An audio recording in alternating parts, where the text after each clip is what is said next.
congratulations on the win. Light heavyweight Robert Whittaker has officially arrived in the UFC. How does it feel, man? Mate, everything that could go right did go right. I can't express to you how good I feel. But there was a lot of nerves going into this. Thank you. There was a lot of nerves going into this. Who hasn't seen the story of a middleweight after 2 losses moving up to light heavyweight and sliding into oblivion? And I didn't want to be that guy. I believed in myself. I trained extensively for this. Mate, I did half my work with Alex Prats and the team at Gracie Jiu-Jitsu Smith Grange, half the camp at CKB with Eugene Behrman. Between those 2 heads, it came away with a great game plan to dismantle this guy. Had my 2 boys and wife in the crowd. They finally saw what Daddy does for work. I don't just stay at home and sit down and play games. So today was a good day. And what did they say to you afterwards? Like, they got to sit in the crowd and watch you compete, like, to be able to go back and share it with them after. What was that like? Yeah, I think they're still kind of reeling. I don't think they've absorbed. I feel like this will have more significance in 10 years' time. I tell you what they do love, the buffets in every media room. They are going crazy. But you know what? I'm celebrating. So cookies for everyone. Dig in, boys. Pack your bags. Look, they're on the back right now, just jumping away. Take it all, boys. It was a great performance. Obviously, Nikita, they said on the broadcast that he broke his jaw in that moment. So obviously it's great to have a win, but you're a very respectful guy. I know you had a lot of respect for Nikita.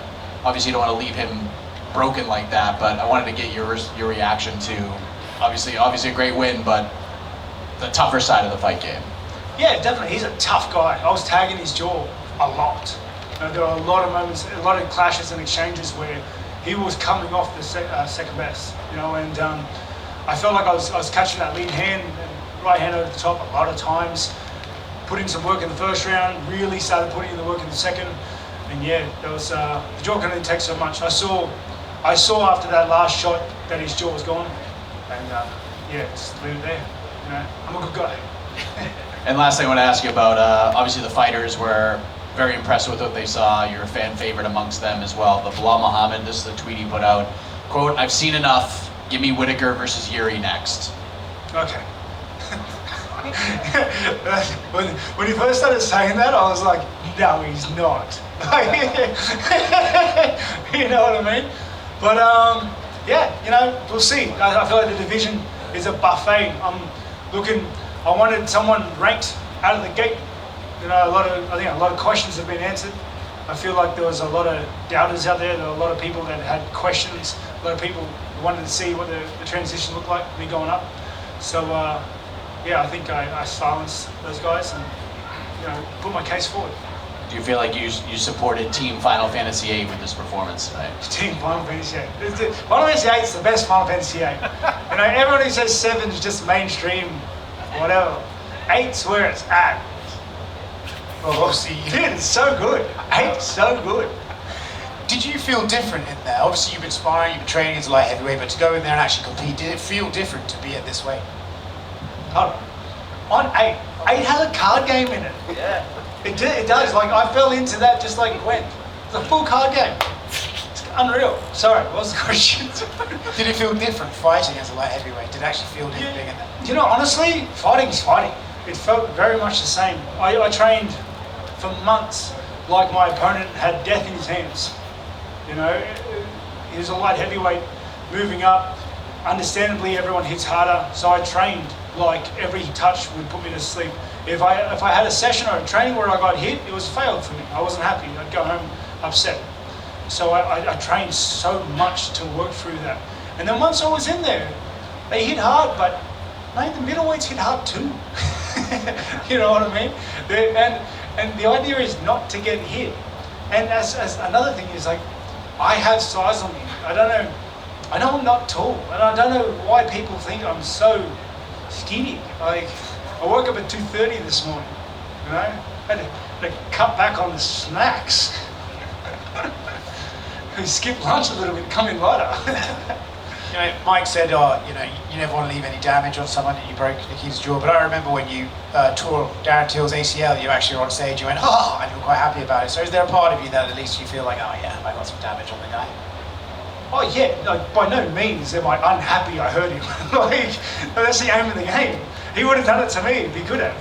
You know what I mean? It's just, it is what it is. I don't feel sad for him. You know what I mean? He's getting a paycheck. That's how this works. Congrats on the win. Just one quick one for me. You mentioned part of your training camp at City Kickboxing. One of your former opponents, Israel Adesanya, just left that. I know you probably don't want to share too much, but can you just speak on what you think that means for the next chapter of his career and what it means for him leaving City Kickboxing? I've been waiting for people to ask me, honestly. I got the goss. No, I got nothing. He's, I don't know what he's doing. Honestly, he's a friend of mine. Yeah, he'll go wherever he wants. The world is his oyster. Every door is open to him. He's a superstar in his own right, and he's a good guy. You know, so I'm sure he's just trying to find the love for the journey and for the game, like I was in this fight. And it looks like he's having fun still. You know, you follow his feeds and whatnot. He's still doing cool stuff. So yeah. Rob, following up on that, how much were you able to train with Izzy for this camp with the CKB, and do you plan on going back to CKB regardless? Obviously, Smeaton Grange is the home gym, but it was a successful night out. Are we going to redo the recipe? Yeah, I definitely believe, like between Alex and Eugene, our relationship, like their relationship is really strong. Our relationship with them is really strong. I felt like I joined their team. You know, I'm one of them now. I do all my. I live in Sydney. Like I live in Australia. That's where my team is. That's where my team is. That's where a lot of boys that I want to help stay and reside. That's where my family is. But I'll definitely go back over to City Kickboxing because they helped me extensively for this fight. There's a lot of bodies over there that I want to help as well.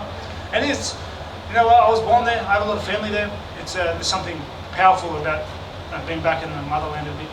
Well, you're probably embracing your Maori roots a little more now, getting bigger and stronger up here. Last one for me though, I found it interesting you said you were doing drills where almost like it was failure if you got touched. Because from an outside perspective, of course, tonight, you looked really, not that your boxing isn't great or you haven't been confident, but you looked really confident. You looked like you were really sitting down in your punches and just really feeling yourself out there, man. How was the confidence in sitting down to the punches? Is it an obvious thing where like more weight to put down to the punches, or how does it translate for you?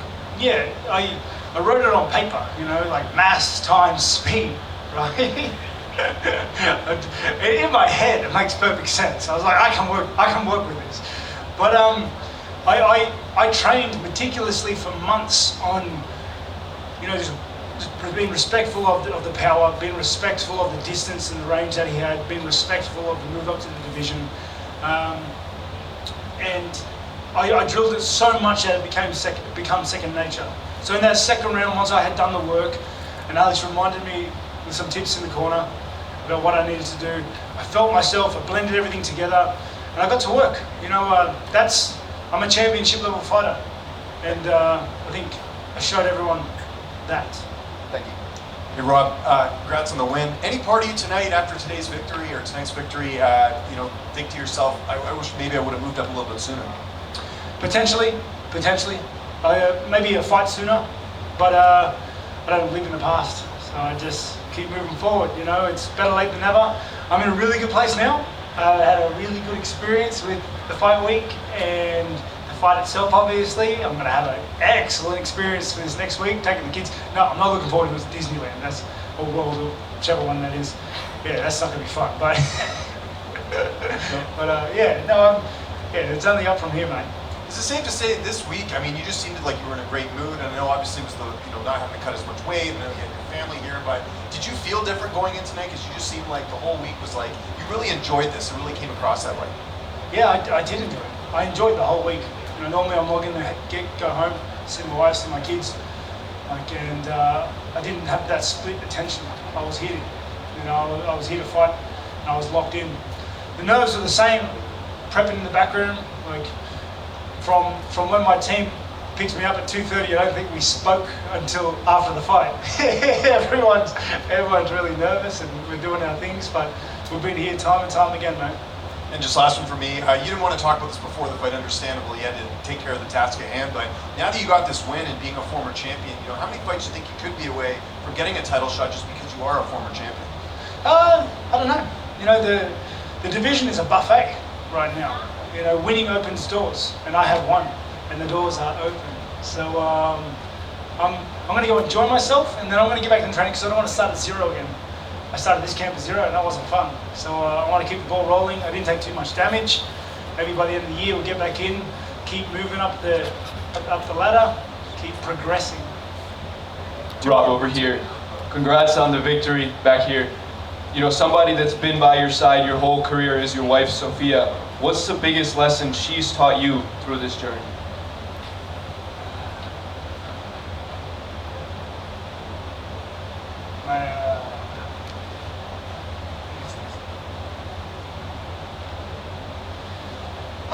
Maybe that I'm not perfect. You know, I make mistakes, and I have to adjust, and I have to reinvent myself constantly. And she's the one that kind of checks me. You know, like especially when it comes to training. You don't understand. Like even after post weigh-in, she's there going, "You probably shouldn't eat that. You probably shouldn't go in and out. That's not gonna help your performance." I'm like, "Oh, but I feel like I could." It's she just keeps me human. You know what I mean? She keeps me grounded. She's everything. And you've obviously earned that love from your family and the fans. What does it mean that the American crowd went crazy for you? You don't talk much trash. You've been yourself. How much does that mean that you get love from around the world? I'm proud of it, you know, and I'm trying to lead an example for my two boys that are here, for my kids that I'm raising. You know, I'm trying to be an example for other kids and other men. I let my work do the talking. You know, there's no need to do that stuff. Like smack talk's good, right? It's just when it gets a bit too far, when it gets personal. Everyone loves a little smack talk. You haven't seen me play Super Smash Brothers, brother. Like I'll make you cry, okay? But not personally, okay? But I think there's a place for it. But I just want to be a good man, and I want to raise good men. Congrats on the win, champ. Rob, just right here in the middle. Prior to this fight and prior to moving up, you discussed the move up to light heavyweight as something you were going to do and do it right, really put on that size, close the door at middleweight, move up to light heavy. You said if tonight went well and you felt good, you might actually go a bit longer than you were initially expecting. Yep. Do you think you've got more in you than you were expecting after a performance like that? Yeah, but like, let's not make any decisions while I'm happy, right? Danger. I definitely, you gotta understand, I'm only human. I gotta fight my own doubts that play in my head. And I gotta silence those and silence the voices of everybody else that pipe in on the side. I definitely have a few more in me, but the main thing is I'm enjoying myself. I'm enjoying myself now. I enjoyed this week. I enjoyed competition. I enjoyed winning. Talking about that, the first thing you said after you got the mic in the cage, kind of gave a message to the haters. Obviously said kind of in jest and being funny. However, were you feeling maybe underestimated by people? Well, I was underestimated by the people that read it. But I don't know if we can consider them people, right? Don't get me wrong, they're my people. Like I love it there. I play there all the time. But I'm sick of everyone saying I'm a small middleweight. I'm sick of it. Like every photo I put up, like worried about Rob moving up. It's cool. It's cool. Like I said, feast your eyes on that. You said this week that you'd like to wrap up the career in Australia, kind of where it started. I don't know if you specifically said Sydney or just Australia in general. Australia is a place that the UFC go often, and you're not a stranger to fighting there. Although you want to wrap up the career in Australia, is the next fight in Australia going to be the last one? Nah, I don't know. Let's no, probably not. Got a couple fights left in my contract. Who knows? I don't know. Like I said, let's not make decisions right now. My main thing is the enjoyment of the game. Something sparked this last camp, this last prep. 35, not too old. Got a couple more in me. And two final last ones from me. Although you looked fantastic out there and you don't have a mark on you, during the fight it seemed like you were like reaching down and playing with your feet, like grabbing at them. Is that something that you do out of just like a tick, or did something happen to your It's feet? not, I don't know if it's a tick, but so like once I start sweating, I rub my right foot on my calf to get the sweat on my foot. It gives me friction and to move forward. And it's not that there isn't friction already. I think it's become a tick, not a tick, a habit that I created back home. Like through the years, we've trained on some dodgy mats or some dodgy tarps, and yeah, that used to be the only way to get any sort of grip before you attack or before you do anything or just getting movement. And I think it's become like a bit of a habit or a tick or whatever, but I knew it as I was doing it. I was like, man, people got to be on this again. Yeah. Finally, for me, a little bit more lighthearted. You have like an iconic walkout song. I think you've only ever changed it twice in your UFC career. And obviously that pumps you up. Out the back when you were shadow boxing, they showed you with headphones on. What type of stuff do you listen to during the shadow boxing? It depends what I was feeling. It depends what I'm vibing right now. Right now I'm vibing a lot of island music. Coming back from New Zealand, obviously got a lot of Māori music playing. So it's called the Island Mix. I was just vibing for a bit, dude. Congratulations on the win. What's your Gwent deck? I'm going. I can't. I haven't played that in years, dude. I can't. Yeah, I can't tell you top of my head. You've said buffet a lot tonight. Is that just because of the move to the light heavyweight, or have you been experiencing the Vegas buffet since you've been here? I haven't. You know, I haven't been to a Vegas buffet since I was a welterweight. For good reason. You only go once. Okay? Like, yeah, I used to be able to eat myself silly back then, but not anymore. I'm a man of class now. Hey, Rob, back here. So, who's your go-to in Smash Brothers? The Big Dwarf. Big Dwarf. Nobody, like, it is just bad when when Dwarf sends you. He's so slow, bro. It's all about experience. You know what I mean? And then finally, did you play Final Fantasy 15? And what did you think of that one? Is that the one with lightning? Yeah. Yeah, nah, I don't. I find it very hard to get into games where the protagonist is a female. Because I'm not a female. I can't role play myself as a woman. Sorry. Like I find it hard to get a. Not with that attitude. Yeah, never will with that attitude. Nah, yeah, I just can't get immersed that way otherwise. Sorry. You know what's another good one? Final Fantasy 12. That's a banger. Like really, really good. I never went back to that, but yeah, that's a good one. Underrated. Yeah, super underrated. So good. Is that it? Peace. Thanks, boys.